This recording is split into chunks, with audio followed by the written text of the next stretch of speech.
Let me introduce the question that I want to talk about in today's presentation.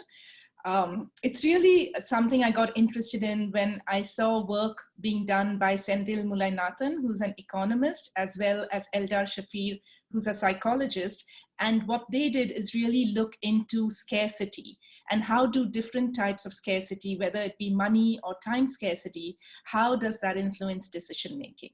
And they had some really fascinating research and studies showing that scarcity leads people to have a cognitive burden, which then leads to them making poor decisions. So that's how this project got started, because we were interested in finding out what is this cognitive burden? What is the nature of this cognitive burden? And what we proposed that it's ironically the very fact that you keep thinking about your scarcity is what then leads you to make poor decisions.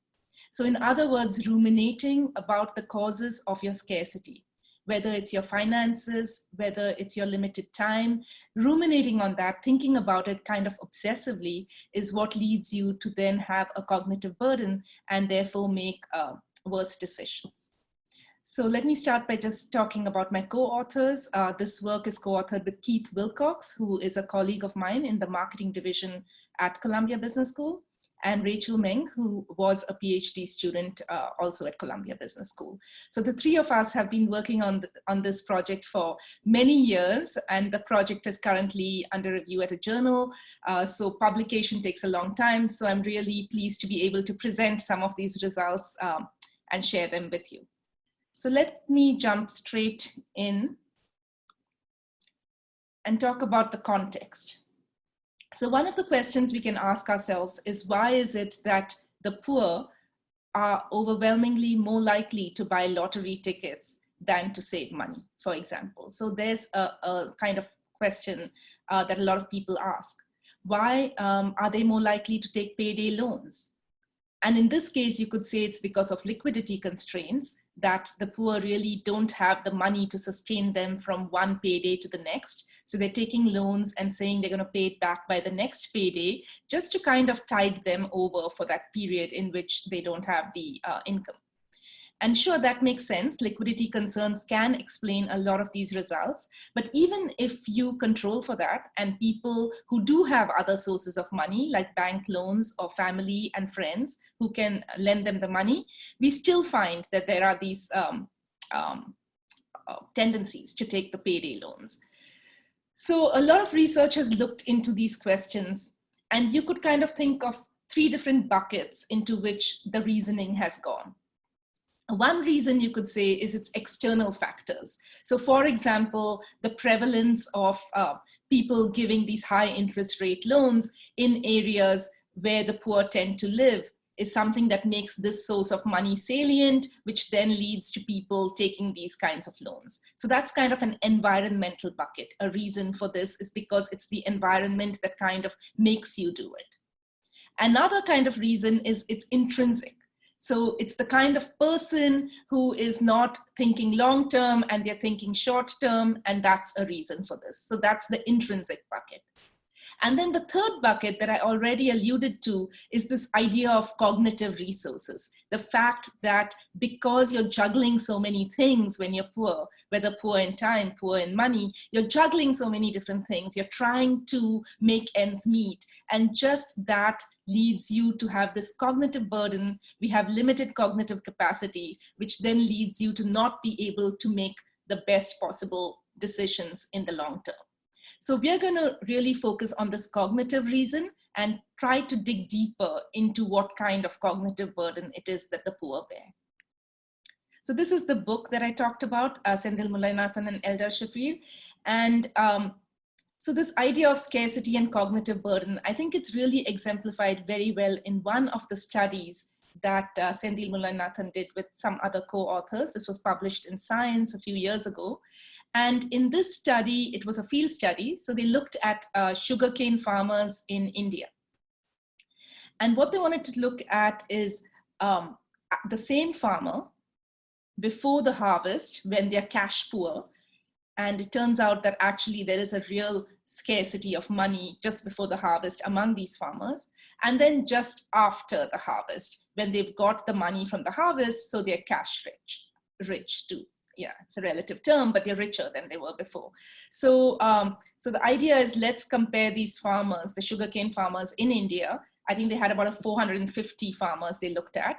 And they measured their cognitive capacity by giving them these kinds of Raven's matrices that you see on the screen. So a Raven's matrix is basically those IQ tests we've all seen, where you have a sequence of figures and then you fill in the blank with the fourth figure. So you have to kind of understand the logic in how the sequence progresses. And it's a measure of fluid intelligence. So it's a way of testing, if you will, executive function, or loosely put, IQ. So cognitive capacity was measured using this before the harvest when the farmers were poor, and then again with the same farmers after the harvest. And what is really fascinating is that they found a difference of almost 1 point. There are 12 such matrices, and I think the difference pre-harvest to post-harvest was 1 whole point higher, meaning people scored higher. The same person scored higher after the harvest versus before the harvest. And that 1 point is actually fairly significant, because that translates to performance with a full night's sleep on this kind of a test versus with no sleep at night, a sleepless night. So, so that's the magnitude of this effect, which is really fascinating, that before the harvest versus after the harvest, the same person can show that much of an increase in their cognitive capacity. So what that says is it need not be anything intrinsic to the person, but it's really because of the burden of poverty that the cognitive capacity is being constrained. So this was a paper that also inspired us, and we wanted to dig deeper into the nature of this cognitive burden. So we asked 2 questions. The first one being, why does it happen? So why does this cognitive impairment happen? And as I said right at the start, we are going to look at the role of rumination in leading to this cognitive impairment. And then we also want to look at what interventions can policymakers or people take in order to improve decision making. So if we can pin down why this cognitive impairment happens, then we can try to come in with interventions that can help to improve people's financial decision making. So I should also kind of clarify what we mean by the poor. So in the US, the definition of poverty, according to the US Census, it varies depending on the size of the family, but it's usually $15,000 a year to $24,000 a year.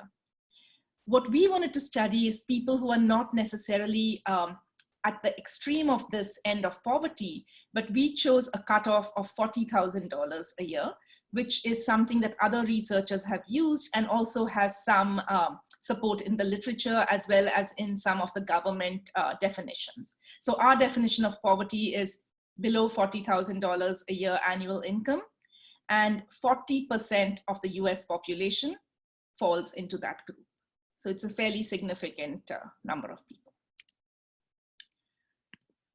So what is rumination? And I said, we think it's about rumination. The reason that people are cognitively burdened is because they tend to ruminate, or they tend to really focus their attention on the symptoms or the reasons for why they are poor or why they lack money. And in a way, it's almost obsessive, that you're kind of thinking about that all the time, which then leads you to have little time and capacity to think of other things or to really make decisions that require you to pay a lot of attention and devote a lot of cognitive resources to them. So rumination takes over your cognitive capacity, but it also has an affective dimension, meaning that it also leads you to get into a spiral of negativity. So there's the cognitive capacity where it kind of captures your cognitive capacity, and then the affectively, it makes you feel bad because it has this negative affective component. So what we want to look at is this model that financial scarcity has been shown to lead to decision-making that's short-sighted, by which we mean preferring short-term rewards to long-term rewards, even though that might be expensive in the long run. the cognitive ability, like the Ravens matrices we showed you as I showed you before on the other science paper. So financial scarcity leads to low performance on that, and on financial decision making, such as taking, let's call them bad loans, such as payday loans. So payday loans, just on a tangent, payday loans are around $300 to $400 a year, is what the amount of a payday loan is on average.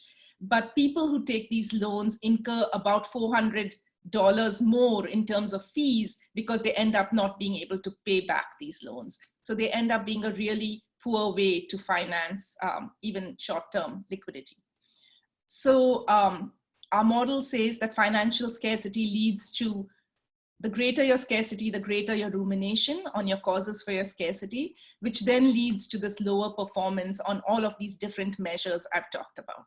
And this is what I'm going to show you across actually a couple of studies. So first we'll establish this, then I'll show you a couple of interventions, and finally I'll show you a study that has a kind of silver lining that says that rumination is not all bad. It can also be good under some circumstances. So let me jump into the first study. We used a market research company here that gave us access to a nationally representative sample of about 788 people. And this was the order in which these participants performed these different tasks. The first thing they did was what we're calling the titrator, the intertemporal choice titrator. I'll show that to you in a minute. And that essentially measures your short-sightedness or impulsivity. They also then did the CRT, which is a cognitive reflective task, which also measures the extent to which you're able to reflect and make decisions, as opposed to making really snap and quick decisions. So we measure those two things. Then we have a scale of financial rumination. I'll show that to you in a minute. And finally, we ask them about loans that they would take and their spending patterns and other questions. So here's the titrator I mentioned, the intertemporal choice titrator. So people in the study were asked to make choices. I think it was 11 such choices between, for example, would you like to receive $500 today or receive $525 in 6 months? And this titrator keeps going on and compares $500 today against different amounts in 6 months. This is a well-established measure of the extent to which people are short-sighted or impulsive. And what we're going to do is measure the number of times they go for the short-sighted option versus the longer-term kind of better decision. And we're also going to calculate a discount rate, which has also been established in the literature, both of which will tap into this idea that are people making poor decisions in some way and not short-sighted decisions, let's say. The cognitive reflection task contains these 3 questions, and you can take a minute and see that there's an impulsive answer. So for example, a ball and a bat cost $1.10. In total, the bat costs $1 more than the ball, and how much does the ball cost? So there is an impulsive answer, which is 10 cents. And then you think about it and you realize that's not the right answer, right? So these questions have been used also a lot as a measure of people's cognitive capacity or cognitive abilities. And we had people answer these 3 questions, and we measure how many of them they get right.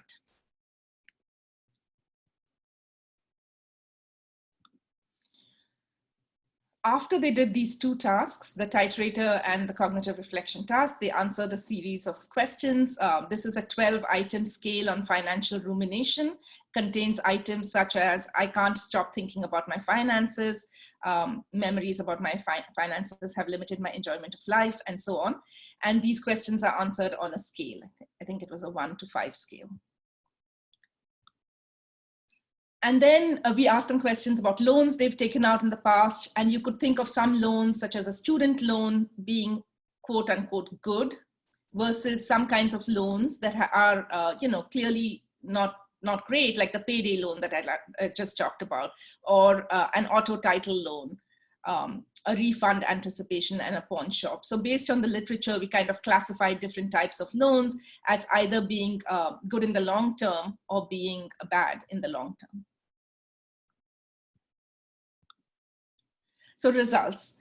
First, what we find is below 40K, if you take the cutoff for the poor, as I said, is 40K in our studies, we show that the poor tend to be more impulsive than those earning over 40K when you look at the results of the titrator. Just in terms of the proportion of smaller, sooner rewards, SS is smaller, sooner, you see also that below 40K, they tend to do select or choose more of those smaller, sooner rewards. Okay. And this is also consistent with the sugarcane farmer study, that when you're in a state of poverty, you tend to do worse on this cognitive tasks, like those 3 questions, the cognitive reflection task. And in terms of bad debt, how many of those different types of bad debt they had taken as well, we found that the poor had taken more of those forms of bad debt. And this, of course, speaks a lot to liquidity issues as well. So I don't want to make too much of some of these results. And Professor, you have five minutes for the presentation. Thank you. Okay. And the poor ruminate more. You can see that here. The rumination scale shows they're actually thinking more about their financial situation.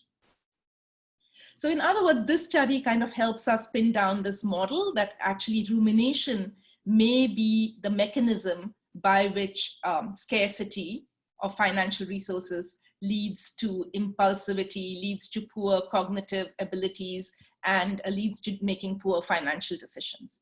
So in the remaining, I guess, 4 minutes at this point, let me talk about 2 interventions that we've tried that hold out some hope that we could actually address this decision making by intervening and reducing the rumination among people who are facing scarcity. So we want to take away rumination, and the literature suggests there are 2 ways in which you can do that. One is to actually distract people. So if you take people's mind off the source of this rumination, then you actually get them to think about something else, which can lead them therefore to feel less cognitively burdened and make better decisions. And the second mechanism or intervention that we've used is getting people to think of their social support systems. The first one I'm a little more confident of because we've been able to replicate that pretty successfully. So let me show you what that looked like in our study. As an aside, you can't just tell people, hey, you know what, don't keep thinking about it, because that's not going to help. It turns out if you tell people not to keep thinking about something, they're actually more likely to think about it. So if you tell people don't think of a white bear, guess what? You're always thinking of that white bear, right? So you can't tell people not to do it. So what you've got to do is really provide a source of distraction. And in this study, what we did is we asked people to actually read articles. We gave them a news evaluation task. And the news evaluation task either told them that most Americans are really concerned about money. That was a real article from Time magazine. Or it told them that most Americans are really concerned about time. And then we measured, in the study, I'll just show you the bad debt, the extent to which people are likely to take bad debt. And that was going to be our dependent measure. So this is the study, the distraction. So the distraction in the low financial rumination condition is telling people that Americans are worried about their personal time, which then is going to take people's attention off of money for that moment in time and hopefully open up their resources and help them to make better decisions. And this was our dependent measure, the extent to which people, the participants, were interested in doing these, what we call bad financial loans. And here you can see that the manipulation actually worked, so that people who read the money article ruminated more than people who read the time article. And here is the actual really interesting result here, which is that taking people's attention off of money, whether you're poor, which is below 40K, or whether you're earning above 40K, you see that when they read the Time article, they were actually less interested in taking out bad debts. So in other words, even just looking at those unfilled circles, you can see that the intervention of reading the Time article reduced their tendency to take out bad debt. Okay. And the second intervention is a similar spirit of trying to take away the rumination. And what we did here is we asked people to think about 3 people they could turn to in times of financial stress. So we asked people in the social support condition, write down the initials of 3 individuals you could confide in, people who you'd be comfortable discussing issues like personal concerns and issues. So that's it. They just wrote down, they thought about and wrote down the initials of 3 people that they could confide in. And in the other condition, they did nothing. And you can see again here that this intervention also works, so that for people who earn below 40,000 a year, thinking of this social support network reduces their tendency to take on bad debt. So in the interest of time, I'm not going to cover this last study, but to just tell you, give you a flavor of the study, what we show is rumination can sometimes help in the sense that it can make you do good things as well as, you know, anything that helps you in the short term is going to be something you are likely to do. So in this study, we show that among the poor, those who ruminate are more likely to file for the EITC, and to file sooner for the EITC, the Earned Income Tax Credit, which is given to people who fit the definitions of low income. So the EITC is money you're getting from the government, and it turns out a lot of people who are eligible don't file for it. And what we actually find is that people who are ruminating do tend to file for it and file for it sooner. So in this sense, rumination can be a positive. So I'm going to kind of skip through the study in the interest of time, but I will end by just saying that I think our work shows the role of rumination. So digging beyond Sendil Mullainathan and Eldar Shafi's work and other people who built on that research, this is a tremendous and fascinating body of work that has shown that the poor make poor decisions, not because they're poor at making decisions, but because of all the juggling they have to do, the trade-offs they have to make, the difficulties they face that actually impose a cognitive burden on them and prevent them from using all their cognitive resources to make sound financial decisions.